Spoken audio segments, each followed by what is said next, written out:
Mentor Me program around, 5-6 years ago? 4. Which started with Gray when we were studying together, and this passion for mentorship grew to one of the biggest Moldovan mentoring program in the world, with 2,000 followers. When I was a child, I always liked sci-fi. I mean, it always felt like, I should just read Tolstoy, and I love Tolstoy, but sci-fi is just so much more exciting.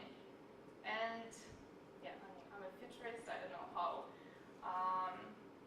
realistic it is, but it's always possible to make your passion a career.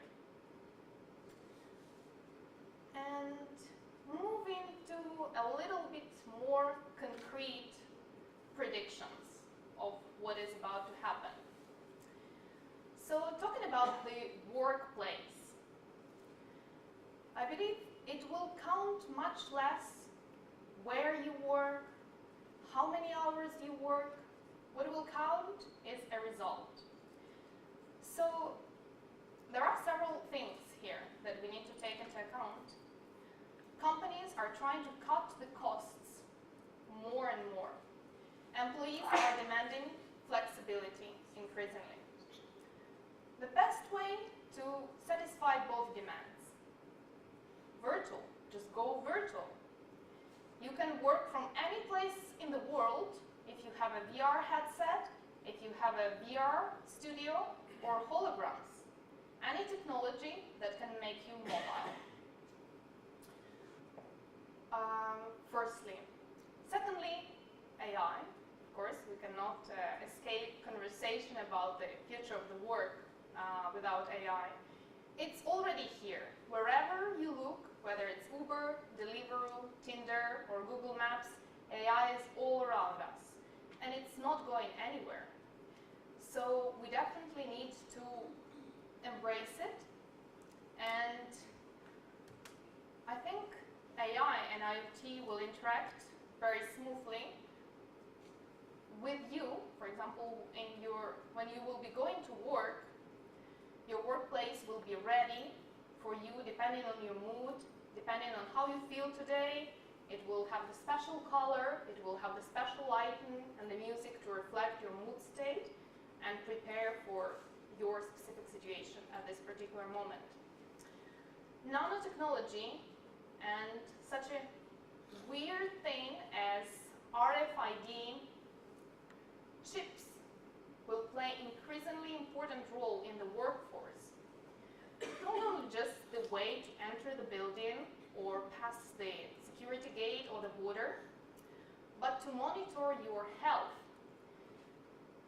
I believe that government will be pushing increased cooperation of corporations with pharmaceutical companies, where employees would have to implant chips in their bodies so that they can monitor the increased stress level, blood pressure, and anything that can lead to fatal consequences at the workplace. Anyone knows what karoshi is? Japanese death by overwork syndrome. Exactly right. And there are quite many cases of this in Japan, and not only. What if the chip implanted into your body told you and your employer that you are being overworked, that you are being too stressed, and you cannot handle it anymore? You have a carte blanche to relax, which I think will be very important and which will lead to your better health for yourself as an employee, and to higher productivity and job satisfaction for your employer. To sum up, I'd like to say that we're moving to a more tech-empowered and agile workplace, where the place and the amount of hours you devote to your work will not matter as much as the field, the passion, and the end result you get from what you're doing. I'm looking forward to your questions during the panel. And of course, I invite everyone to follow KateGoesTech on pretty much any social platform. We're very social out here. And very soon, I'll be inviting you to my new transhumanist platform, which is currently being developed. Thank you very much for your attention. Not much of a difference of who created this technology, because it will be more independent, and it will think independently from its creators. That's why we need to, whoever is working on it at the moment, be it DARPA or Chinese authorities, we need to make sure that the fundamental basics embedded in this AI technology are beneficial to human being as that could be. That's how we can avoid apocalypses, basically. Is that developing values into the machinery of the... Yeah, and there are many institutes on that. So one of the most famous one is Max Tegmark's Future of Life Institute, that received the donation from Elon Musk, about 100 million. And just recently, about a month ago, China announced that it is building their own AI ethics committee. So yeah, we tend to perceive China as, you know, such a reckless AI builder, but I think they also care of avoiding this Hollywood depicted scenarios. So I would agree with ladies about radical transparency, but also the responsibility we take in making sure it is beneficial to humanity. I think that the radical transparency is one thing, certainly, but I don't see any reason why Facebook shouldn't collapse and die and fall over because people leave it, because they get fed up with it. And I think the answer might be that we get much more cautious about our data, and we suddenly say, do you know what, my data is my possession, and if you want to use it, you can't. And there'll be ways and means for an individual to stop a big organisation using that information. And I have to say, I think that the companies we start using more of are going to be smaller, and that's going to happen. You know, I'm already winding back my Facebook activity, and I think if enough people start doing that and start quitting, which people have done since Mark Zuckerberg had his, you know, showdown with Congress, I think that's a possibility.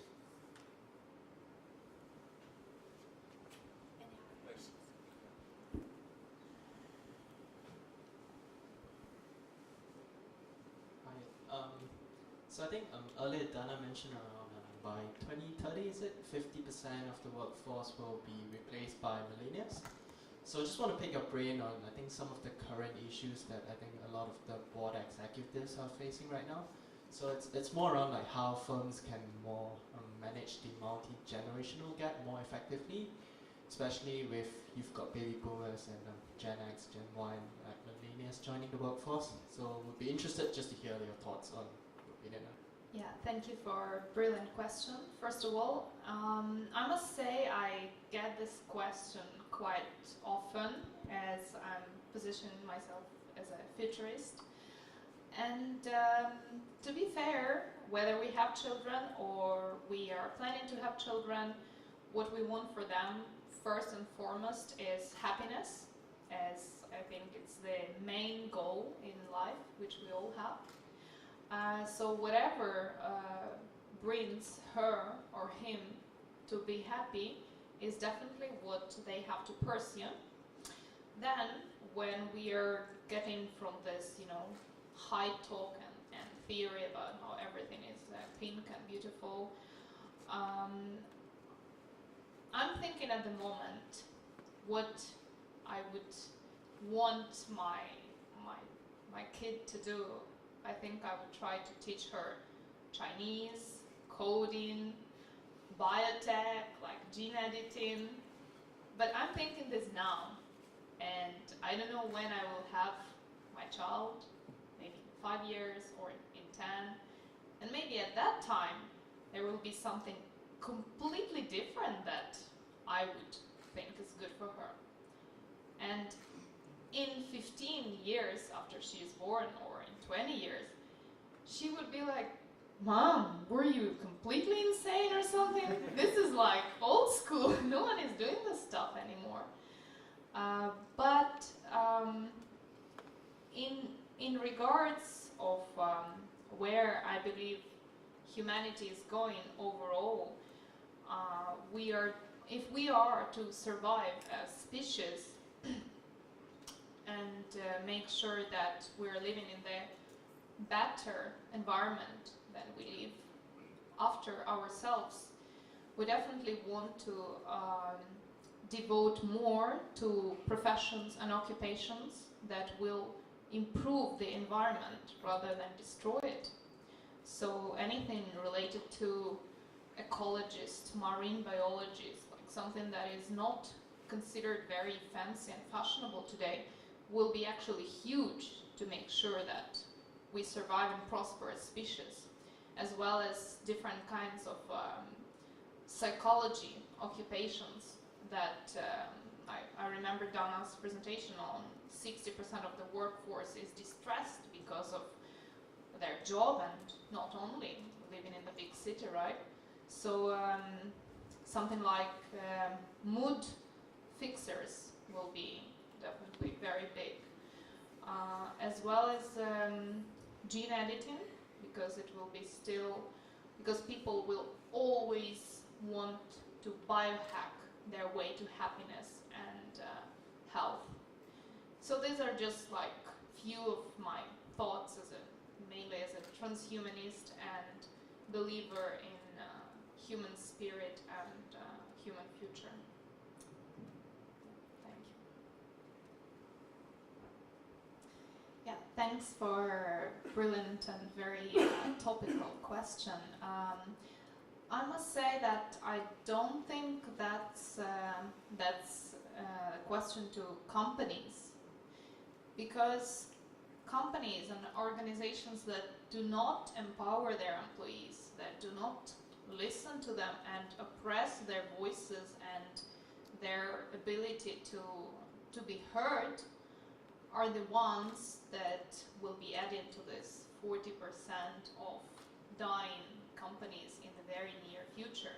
Because we are dealing with millennials and Gen Z, the people who are not going to tolerate trash attitude towards them, who are not going to stay silent and just suffer and, you know, overcome these mental issues by themselves, talking to psychologists behind the closed doors.